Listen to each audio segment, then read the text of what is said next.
తెలుగు రాష్ట్రాల్లో మహాశివరాత్రి సందడి నెలకొంది. ఆలయాలన్నీ శివనామస్మరణంతో కిటకిటలాడుతున్నాయి. శివాలయాల్లో తెల్లవారుజాము నుంచే ప్రత్యేక పూజలు జరుగుతున్నాయి. శివయ్యకు ప్రత్యేక పూజలు చేస్తున్నారు భక్తులు. కోనసీమ జిల్లాలోని ద్రాక్షారామం పంచారామాల్లో ఒకటైన శ్రీ మాణిక్యాంబ సమేత శ్రీ భీమేశ్వర స్వామి ఆలయం భక్తులతో కోలాహలంగా మారింది. భీమేశ్వర ఆలయం నుంచి మా ప్రతినిధి దుర్గారావు మరింత సమాచారాన్ని అందిస్తారు. శివనామస్మరణతో మారుమోగుతున్నాయి. ఆంధ్రప్రదేశ్లో అతి పుణ్యక్షేత్రాల్లో ఒకటైనా సరే ద్రాక్షారామంలో ప్రస్తుతం మనం ఉన్నాం. ఇది ద్రాక్షారామంలో శక్తిపీఠంతో పాటు పంచారామ క్షేత్రాల్లో ఒకటైనా ప్రసిద్ధిగాంచింది. ఉదయం నుంచి భక్తులు వేలాది మంది భక్తులు వచ్చి స్వామివారు దర్శించుకుని అభిషేకాలు చేయించుకుని వారి కోరికలు తీర్చుకుంటున్నారు. ప్రస్తుతం మనతో ద్రాక్షారామ ఆలయ ఈవో గారు అందుబాటులో ఉన్నారు. ఆయన మరిన్ని వివరాలు తెలుసుకుందాం. సార్ చెప్పండి సార్, ఉదయం నుంచి వేలాది మంది భక్తులు వస్తున్నారు. అసలు భక్తుల కోసం ఎటువంటి ఏర్పాట్లు చేశారు మీరు? ఓం నమః శివాయ. శ్రీ మాణిక్యాంబ సమేత భీమేశ్వర దేవస్థానం ద్రాక్షారామ ఈరోజు శని త్రయోదశి మహాశివరాత్రి 2 పర్వదినాలు కలిపి వచ్చినాయి. అధిక సంఖ్యలో భక్తులు వస్తున్నారు. సుమారు 1,00,000 మంది వస్తారని రాత్రి 12 గంటల వరకు మేము అంచనా వేసి వారికి తగ్గట్టుగా అన్ని క్యూ లైన్లు వెంబడి సలువు పందిళ్ళు అలాగే కూలర్స్ కూడా పెట్టాం.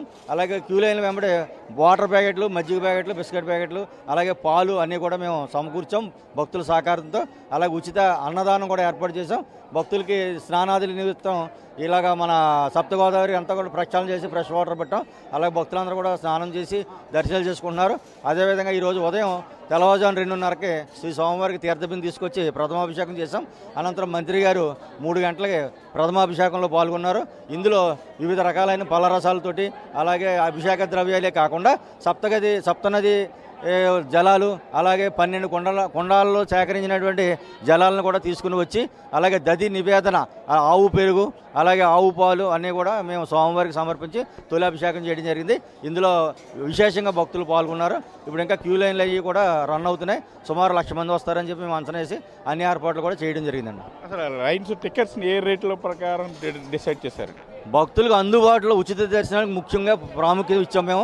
అదే క్యూ లైన్ ఎక్కువగా మేము ఏర్పాటు చేయడం అయింది. తర్వాత 50 రూపాయలు 100 రూపాయలు నామినల్గా పెట్టాం. ఇవన్నీ కూడా ప్రశాంతంగా క్యూ లైన్లు కూడా జరుగుతున్నాయి. భక్తులందరూ కూడా ప్రశాంతంగా దర్శనం చేసుకుని వెళ్తున్నారండి. అది ప్రసాద నిమిత్తం ఏమన్నా ప్రసాదాలు సిద్ధం చేశారా? ఎంతమంది అన్నదానం సిద్ధం చేశారు?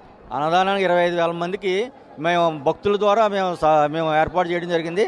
అలాగే మనం 12 మంది భక్త బృందాలతోటి మేము ఉచిత ప్రసాదం అదే పులిహార, చక్కెర పొంగలి, పాయాసం అలాగే బటర్ మిల్క్, వాటర్ ప్యాకెట్లు అన్నీ కూడా గుడి చుట్టూ కూడా స్టాల్స్ ఉన్నాయండి.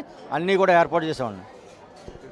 ఇంకా మీ మహోత్సవాలు ఏమన్నా రాత్రి సమయంలో ఇంకా భక్తుల రద్దీ పెరిగే అవకాశం ఉంది కాబట్టి రాత్రి సమయంలో కూడా ఏమైనా ఏర్పాట్లు చేస్తారు?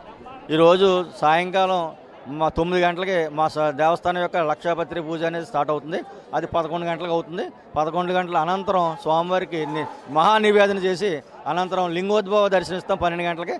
12 గంటల నుంచి 2 గంటల వరకు కూడా భక్తుల సౌకర్యార్థం దర్శనాలకు ఏర్పాటు చేశామండి.